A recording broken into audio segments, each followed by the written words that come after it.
With agriculture now widespread along the Indus River, a forgotten people were to lay the foundation of civilization in ancient India, the Indus Valley Civilization.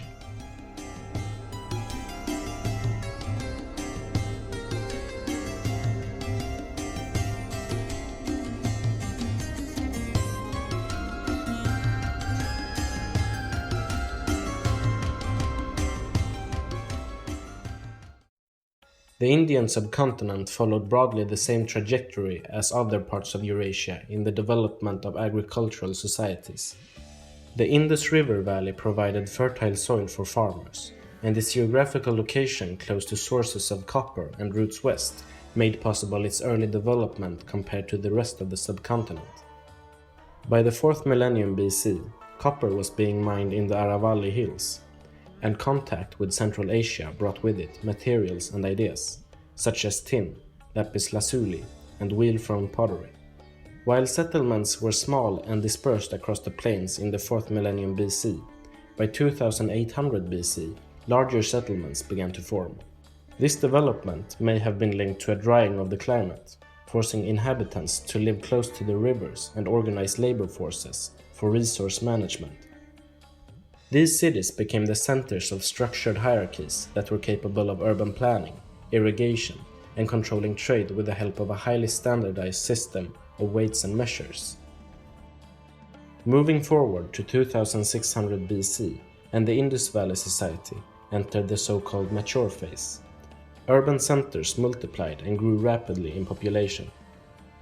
Cities such as Mohenjo-daro and Dholavira were planned settlements with monumental buildings, organized streets, and sewers and wells to maintain hygiene. To facilitate the growing administrative demands of the city's ruling elite and merchants, a system of writing was developed. This used a relatively small number of symbols, which are yet to be translated. What is clear, however, is that there were written seals that functioned as stamps. This implies an administrative purpose for the Harappan symbols, similar to other early writing systems. Trade networks expanded to include the Persian Gulf in this period. Valuable trade goods such as lapis lazuli mined in the Harappan colony of Shortugai in northern Afghanistan could make their way to cities in Mesopotamia. It is therefore likely that the land of Meluha in Sumerian and Akkadian clay tablets was the Indus Valley. The highly urbanized Harappan society flourished for several centuries, but was struck by the globally recorded period of drought between 2200 and 2000 BC. The pressure on the limited resources increased, leading to overcrowding in the cities, as farmland was abandoned. Until the system collapsed around 1900 BC, cities were abandoned or shrunk in size, and overall agricultural settlements shifted east. This decline in urbanism was paired with an influx of pastoral migrants. An Indo-European speaking group that is now called the Indo-Iranians started migrating from the Central Asian steppe, perhaps due to the same drought that has struck the Harappans. Groups of them started reaching the Indus Valley by around 1900 BC. Apart from their cattle, these herders brought with them camels and horses, which are securely attested in the region from 1800 BC onwards. During this so-called late period, Harappan agricultural traditions were continued, but there was also a mixing between the locals and the migrants, which over the course of several centuries led to a fusing between the various groups and an establishment of a new Vedic culture by around 1500 BC. This culture is named after 4 compilations of religious chants, hymns, and ritual formulas, the Vedas, which formed the basis of what would become known as Brahmanism and later Hinduism. The Vedas were originally oral compositions that were created across a long period of time. The oldest, the Rig Veda, may date to the very early migration period, as its linguistics and geographical descriptions suggest a movement from Central Asia to the northern part of the Indus Valley. The Vedic period, especially as it moved towards the period of 1200 to 600 BC, saw a number of changes occur.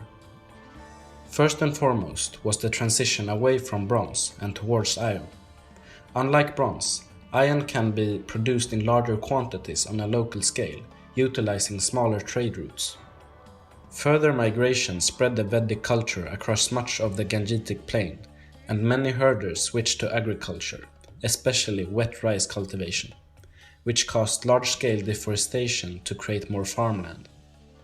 This expansion saw the first small cities since the Harappan decline come into existence, now as centers of tribal polities called Janapadas, ruled by a Raja or king.